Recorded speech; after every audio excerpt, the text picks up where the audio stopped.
দুর্বার গতিতে এগিয়ে চলছে, একের পর এক পারফরমেন্স। ট্যালেন্ট সার্চ পরীক্ষায় রাজ্য লেভেলে প্রথম হয়েছে আমাদের আদিত্য বিশ্বাস। খেলাধুলায় আমাদের রাকেশ্বর বাবুর ছেলে রাজ্য লেভেলে পৌঁছে গেছে। ডিস্ট্রিক্ট লেভেলে 4টে 5টা ট্রফি আমরা জিতেছি। কুইজ কম্পিটিশনে রাজ্য লেভেলে পৌঁছে যাচ্ছে শিক্ষামন্ত্রী, এগিয়ে যাচ্ছে। এর জন্য সবচাইতে যারা রেসপন্সিবল তার নাম হচ্ছে এই স্টুডেন্টের দিকে ছবি দেখ, এই আমার স্টুডেন্টরা যারা অক্লান্ত পরিশ্রমের মধ্য দিয়ে নবদ্বীপ, নদিয়া তথা বেঙ্গলের নাম উজ্জ্বল করবে,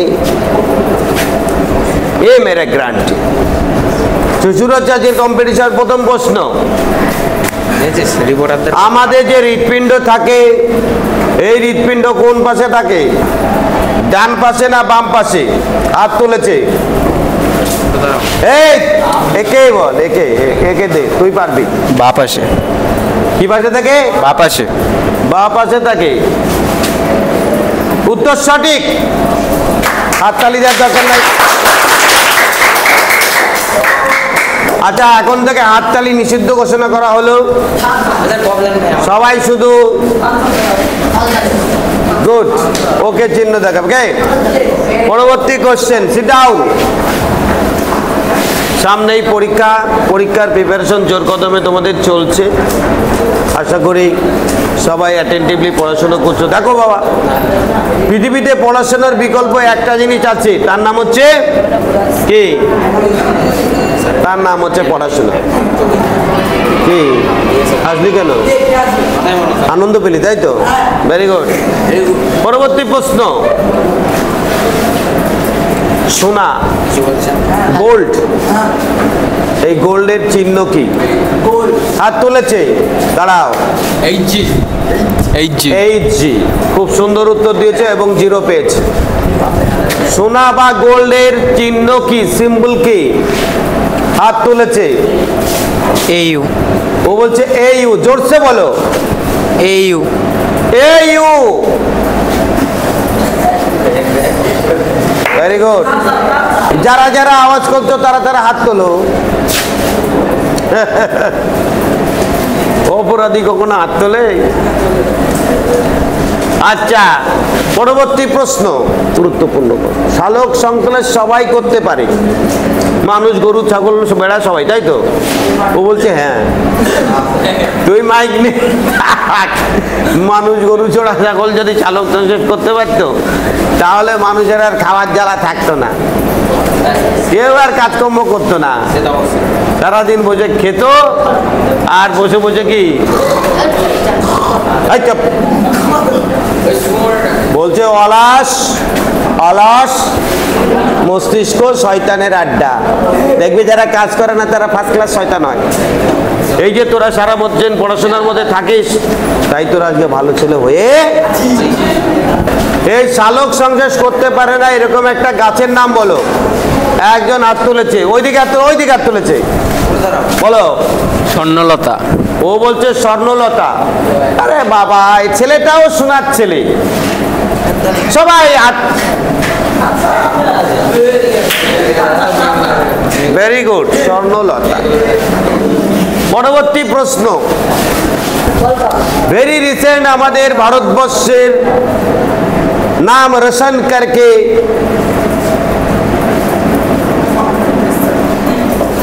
महाकाश में चला गया, उसका नाम क्या है? महाकाशे गेल जे महाकाशचारी तार नाम की के बोलते पारबा? আমাদের যে পৌষ্টিক নালী, এই পৌষ্টিক নালী অর্থাৎ এলিমেন্টারি সিস্টেম অর্থাৎ পৌষ্টিক তন্ত্র সম্বন্ধে কোশ্চেন। তার আগে খাদ্য নিয়ে একটা প্রশ্ন না জিজ্ঞাসা করলে কেমন হয় বলো তো? আমরা যে খাদ্য খাই সেই খাদ্যের মধ্যে মোট কতগুলি উপাদান থাকে? হাত তোলো। মাইক্রোফোন নিয়ে যাওয়ার কাছে, তুই রেডি থাক। 6টি। কি কি? কার্বোহাইড্রেট, প্রোটিন, ফ্যাট, জল, খনিজ লবণ। জল, খনিজ লবণ আর শর্করা। সঠিক উত্তর হলো না। জল, খনিজ লবণ কে বলতে পারবে ঠিক করে? বলো। শর্করা, প্রোটিন, ফ্যাট, খনিজ লবণ, জল আর ভিটামিন। Very good. হাততালি বেশি দেয়া যাবে না, অল্প অল্প।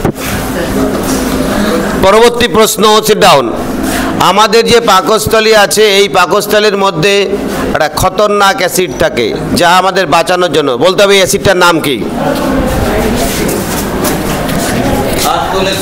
Hydrochloric acid. Very good. আমাদের যে খাদ্যের সারাংশ, এই তো খাই, খেয়ে তো আর খেয়ে ফেলে দিলাম, হয়ে গেল। তোমাদের যেমন পড়লাম ভুলে গেলাম, ऐसा नहीं। खाने के बाद वो खाने की जो शक्ति वो तो लाना चाहिए ना। तो খাদ্যের এই সারাংশ কে পৌষ্টিক নালীর কোথায় শোষিত হয়? পৌষ্টিক নালীর কোন অংশে খাদ্যের সারাংশ শোষিত হয়? আচ্ছা বলো তো দেখি, আমাদের এই পৌষ্টিক তন্ত্র বহিঃকোষীয় না অন্তঃকোষীয়? কে আর তুলবে? ব্যাস, দুইজন উত্তর দিলে ঠিক হয়ে যাবে। বলো। বহিঃকোষীয়। উত্তর সঠিক। তালিয়া তালিয়া हो गया, তালিয়া ज़्यादा नहीं। ওকে, নেক্সট চলে যাই আমরা একটা আইপিএল এর কোশ্চেন, নাহলে কেমন হয় না? ভেরিয়েশন আইপিএল খেলা চললো, ফুটবল খেলা চলছে। প্রথম প্রশ্ন, আইপিএল এর সবচেয়ে বেশি রান কে করেছে এবার? ওই ছেলেটা হাত তুলেছে, ওর কাছে নিয়ে যাবো। ওই যে, বলো। সাই সুদর্শন। কি বললো? সাই সুদর্শন। সাই সুদর্শন। পরবর্তী প্রশ্ন, ফুটবলের রাজা, ফুটবলের রাজা। আমার কোশ্চেন, পরবর্তী কোশ্চেন, নেইমার কোন দেশের প্লেয়ার? হাত তুলেছে, নিয়ে যাওয়ার কাছে। ও বলছে এটা ব্রাজিল। কি? ব্রাজিল। ও বলছে ব্রাজিল। জিরো দেওয়া গেল না, সঠিক উত্তর, হাততালি। চলে যায় নবদ্বীপ নিয়ে। নবদ্বীপ কোন নদীর তীরে অবস্থিত? হাত তোলো। হাত তুলেছে, ও হাত তুলেছে, ওর কাছে মাইক্রোফোন নিয়ে যাও, বলো। স্যার গঙ্গা নদী। ও বলছে গঙ্গা নদী। কে সঠিক বলতে পারবে? স্যার ভাগীরথী। বলো। ভাগীরথী। কি বললে? ভাগীরথী। Very good.